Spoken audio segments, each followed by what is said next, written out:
రఘురామ్ గారు మొత్తం మీద అంటే ఇవి ఇవి నిష్పాక్షికంగా జరుగుతున్నాయా లేకపోతే కక్షతో పూరితంగా జరుగుతున్నాయా నేనేం జడ్జి చేయట్లేదు, నేనేమి డిసైడ్ చేయట్లేదు. కానీ దేశంలో ఒక చర్చ ఏం జరుగుతుందంటే ఇవాళ మోదీ ప్రభుత్వము లేదా బీజేపీ కాస్త గట్టిగా ఉన్న వాళ్ళని ప్రజల్లో గట్టిగా ఉన్న వాళ్ళని ఒక్కొక్కరిని వేసుకుంటూ వెళ్ళిపోతుంది అనేది ఒక టాక్ ఉంది.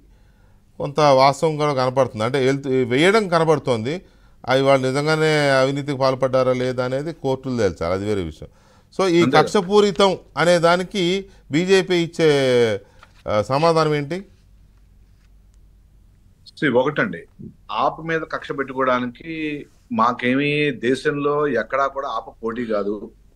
ఆప్కి వచ్చే 4%, 6%, 10% ఇవన్నీ కూడా కాంగ్రెస్ నష్టం చేసే కానీ మాకు హ్యాపీనే.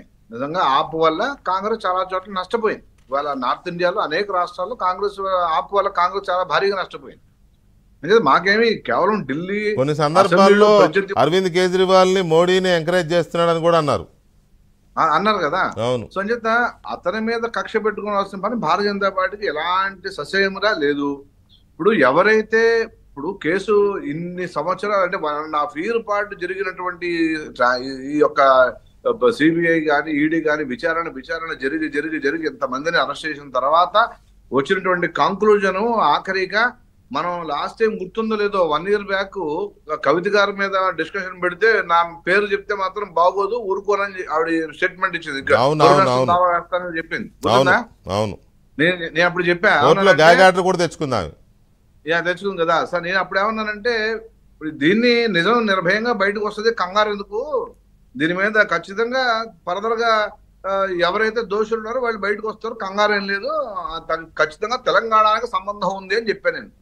అదే నిజమే అంటే నిజం అవుతుంది. ఇప్పుడు ఎవరైతే ఇప్పుడు ఆప్ కేవలం పుట్టింది అవినీతి వ్యతిరేక పార్టీగా దేశ ప్రజల్ని మోసం చేసిందని ఇవాళ అర్థం అవుతుంది. మనం ఏం చెప్పక్కర్లా, నిజంగా ఇది జరిగింది అనేది టిఆర్ఎస్ అదే ఆప్ వాళ్ళే ఒప్పుకుంటున్నారు, టిఆర్ఎస్ కూడా ఒప్పుకుంటుంది. ఇవాళ ట్రాన్సాక్షన్ జరిగింది.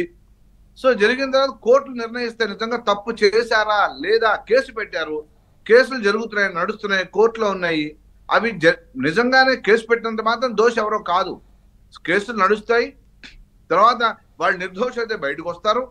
ఇదేమి దీనిలో అందరికీ తెలిసిన విషయమే. గతంలో కాంగ్రెస్ పార్టీ ప్రభుత్వం ఉన్నప్పుడు కూడా మధు కూడా ముఖ్యమంత్రి అరెస్ట్ అయ్యాడు, అంతకుముందు జయలలిత గారు అరెస్ట్ అయ్యారు, లాలూ ప్రసాద్ గారు అరెస్ట్ అయ్యాడు, ముఖ్యమంత్రి గారు అరెస్ట్ అయ్యారు. వీళ్ళంతా అరెస్ట్ అవ్వలేదండి. చట్టం తన పని తాను చేసుకెళ్తుంది. పివి నరసింహరావు గారు మన అందరికీ చెప్పాడు, చట్టం తన పని తాను చేసుకెళ్తుంది. అదే జరుగుతుంది ఇప్పుడు కూడా. కేవలం అవినీతిని పట్టుకుని అవినీతి మీద దండయాత్ర చేస్తే మోడీ అమ్మో మోడీ ఇంత కర్కోడు కూడా ఇంత దుర్మార్గుడా అని మోడీని తిరిగితే ఉపయోగం ఏంటండి? అయినా మోడీ కాదుగా చేసేది, ఈడీ కదా. ఈడీ చేస్తుంది, మళ్ళీ మీరు మోడీ అనిపించుకోకండి మీరు. నేను అదే చెప్తున్నా, ఈడీ చేస్తుంటే మోడీకి సంబంధం, మోడీ ఇలా చేస్తున్నాడు కేంద్ర ప్రభుత్వం అనేది మంచి పద్ధతి కాదు. ప్రతిపక్షానికి కానీ